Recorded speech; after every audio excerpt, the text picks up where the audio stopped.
कुशीनगर जनपद के विकासखंड रामकोला के चन्नरपुर में बाबा साहब डॉक्टर अंबेडकर व अशोक सम्राट की संयुक्त जयंती मनाई गई, जिसके मुख्य अतिथि राष्ट्रीय पिछड़ा वर्ग मोर्चा के राष्ट्रीय अध्यक्ष चौधरी विकास पटेल रहे। इस कार्यक्रम में तमाम गांवों से हजारों की संख्या में लोग उपस्थित रहे। इस कार्यक्रम में तमाम राजनीतिक पार्टियों के बौद्धिक विचारधारा के विद्वान वक्ताओं ने बाबा साहब डॉक्टर अंबेडकर व अशोक सम्राट की जीवनी पर प्रकाश डाला।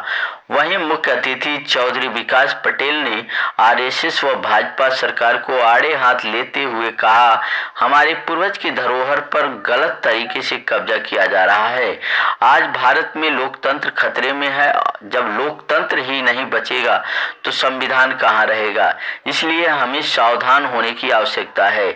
इस कार्यक्रम के आयोजक दलसिंगार कुशवाहा ने भी ब्राह्मण समाज को आड़े हाथ लेते हुए कहा कि हमें जातियों में बांटकर हम पर राज किया जा रहा है। आज बाबा साहब अंबेडकर व अशोक सम्राट की जयंती मनाना ही हमारा मकसद नहीं होना चाहिए। हमें अपने बच्चों को उच्च शिक्षा देकर समता मूलक समाज स्थापित करना ही हमारा मकसद होना चाहिए। नमस्कार। आज हम खड़े हैं कुशीनगर जनपद के रामकोला थाना अंतर्गत। यहाँ पे जो है आज बाबा साहब अंबेडकर और हमारे अशोक महान सम्राट की जयंती संयुक्त रूप से मनाई गई है। यहाँ पे राष्ट्रीय पिछड़ा वर्ग के जो राष्ट्रीय अध्यक्ष आए, आइए हम उनसे बात करते हैं। जी सर, बहुत बहुत धन्यवाद हमारे चैनल में आपका।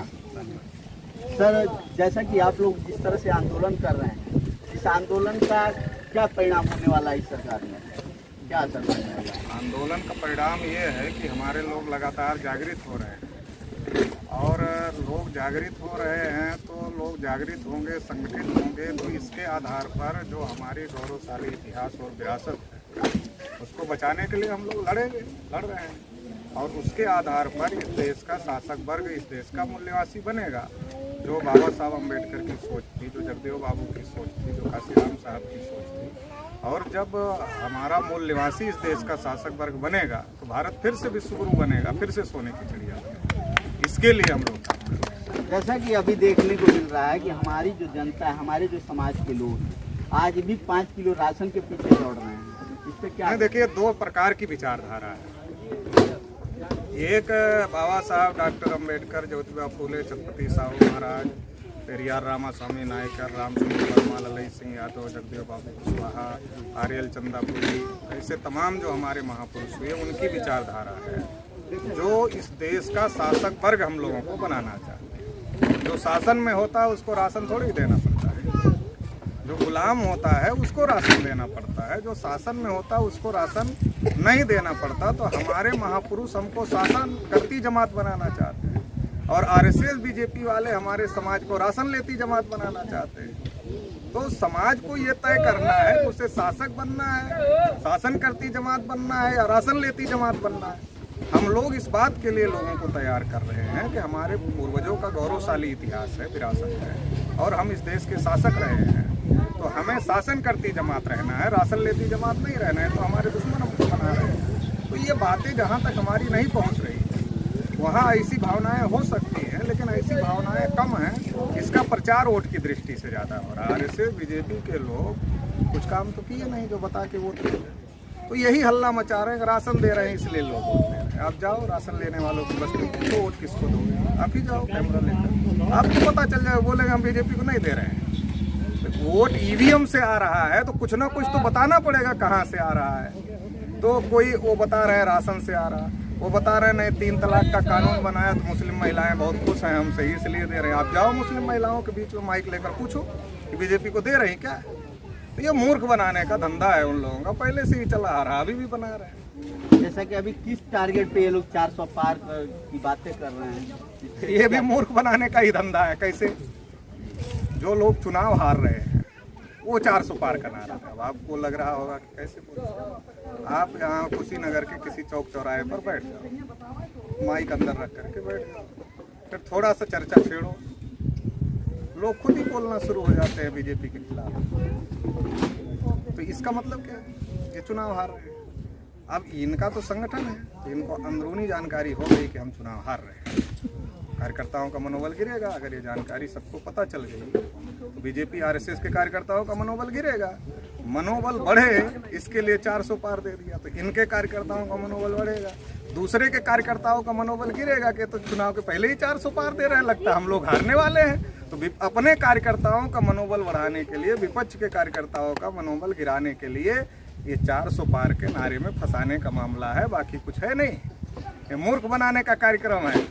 और कुछ लोगों की इच्छा होती है जीतने वाले को ही वोट देंगे, तो 400 पार सुन के उसको भी लगे नहीं यही जीत रहा है, इसी को ऐसे लोगों का भी वोट बटोर लिया जाएगा।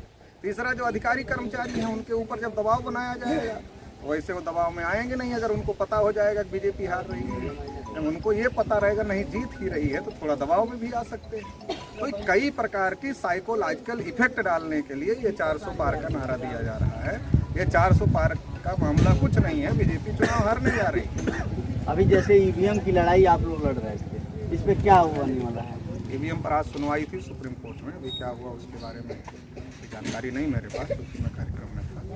और लड़ाई चल रही है, लड़ाई आगे भी चलेगी। देखो, संविधान बचाने की बात लोग कर रहे हैं ना, संविधान तब बचेगा जब लोकतंत्र बचेगा। गंभीर बात है। संविधान बचाने की बात हो रही है, पहले लोकतंत्र बचाने की बात होनी चाहिए ना। लोकतंत्र बचेगा तो संविधान के समर्थक लोग सत्ता में जाएंगे। तो संविधान को क्या खतरा है? संविधान को खतरा तब है जब लोकतंत्र के विरोधी लोग, संविधान के विरोधी लोग सत्ता में जा रहे हैं। और वो क्यों जा रहे हैं? क्योंकि लोकतंत्र ईवीएम के माध्यम से संकट में डाल दिया गया। तो पहली लड़ाई कौन सी है? लोकतंत्र बचाने की लड़ाई पहली लड़ाई है। अगर लोकतंत्र बच जाएगा तो संविधान बच जाएगा। और लोकतंत्र बचाने के लिए पहला काम क्या है? ईवीएम से लड़ना। अभी कल 15 तारीख को हम लोगों ने देश भर में ज्ञापन दिया ईवीएम के खिलाफ में, 17 तारीख को फिर है। तो ये लड़ाई बंद नहीं होने वाली है। और एक बात पता है, दुनिया में जितने बड़े से बड़े तानाशाह हुए उनको भी तो धरती पर पटकने का काम वहाँ की जनता ने किया। अगर हम लोग 10 लाख बूथों का संगठन बना लेते हैं और 10 करोड़ लोग दिल्ली पहुँचा देते हैं, तो ढूंढ के कॉलर पकड़ के उठा लाएंगे 10 करोड़ लोगों को। नहीं ला सकते? ला सकते हैं। साउथ अफ्रीका का आप देख लो, दुनिया भर का उदाहरण। तो दुनिया में जितने बड़े बड़े तानाशाह हुए, अभी ये लोग उतने बड़े नहीं हैं, छोटे ही हैं। उनका खात्मा कर दिया, इसलिए निराश उराश होने की जरूरत नहीं है। हम लोग निराश नहीं हैं, हम लोग लड़ाई लड़ रहे हैं। और ये बड़ी लड़ाई, ये बड़ी लड़ाई है। केवल किसी को हटाने की सत्ता और किसी को लाने की लड़ाई नहीं है, बल्कि ये जो हजारों साल से जिनको शोषित वंचित रखा गया उनको इस देश का शासक वर्ग बनाने की लड़ाई है। छोटी